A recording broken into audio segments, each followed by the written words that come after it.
Sveiki, šiame įraše parodysiu, kaip išrašyti sąskaitas klientams jūsų verslo valdymo sistemoje. Meniu valdymo juostoje spaudžiame finansai ir sąskaitų valdymo sąraše paspausta naujas, taip norėdami sukurti sąskaitą klientui.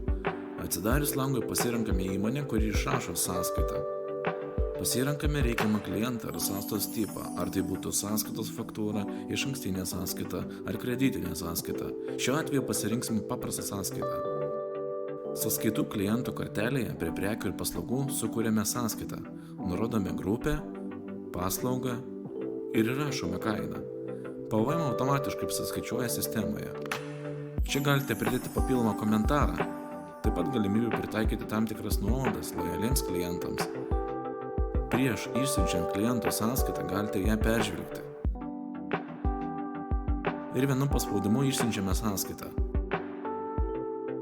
Tikiuosi buvau naudingas, gero naudojimosi.